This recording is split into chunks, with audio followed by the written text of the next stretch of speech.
Alors il nous manque un cœur à cette fleur. Alors je vais faire un cœur simple, hein, je vais pas m'embêter, mais une fois que vous maîtrisez un peu les outils, puisqu'on en a vu pas mal, vous pouvez faire le cœur que vous voulez, un cœur conique, un cœur en creux, ce que vous voulez, des pistils, etc. Donc ça on a vu la technique. Donc ici, je vais venir faire une sphère, voilà comme ceci, une sphère, voilà. Je vais limiter son nombre de côtés, je vais le mettre à 20 peut-être. Voilà. Échelle, et je vais écraser cette sphère verticalement. Ça c'est le cœur de la fleur. Cœur. Ok. Je prends l'outil d'alignement. Alors d'abord je viens double-cliquer là-dessus et avec Alt j'enlève ma sélection. C'est tout simplement pour masquer la sélection. Mais j'ai gardé le factice hein, ici, qui va me permettre d'aligner le cœur. Et je vais venir aligner ici avec l'outil alignement sur mon factice et je l'aligne aussi sur les trois axes, comme ceci. Voilà. Je vais le lier hiérarchiquement. Voilà, comme ceci. Clic droit, afficher tout. On va vérifier qu'il soit à la bonne place.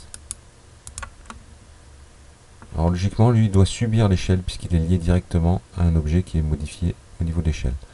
Donc F3. J'ai regardé par transparence. Peut-être qu'il faut que je fasse monter le cœur de la fleur. Ça peut être sympa aussi. Ici, donc je suis en mode local. Voilà. Je vais créer une clé en position et en échelle de l'objet. Quand la fleur est sortie, ici, voilà, je vais animer la position de mon cœur ici. Pardon. Contrainte en Z en fait. De façon à l'amener au cœur de ma fleur ici. Voilà.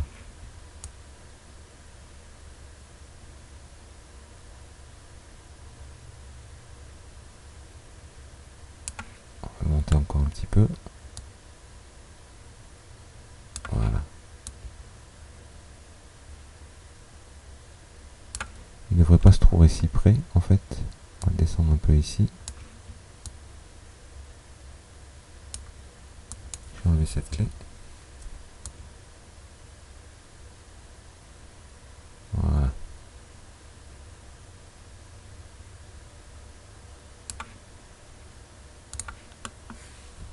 Et on a bien le cœur de la fleur ici qui va pousser avec la fleur.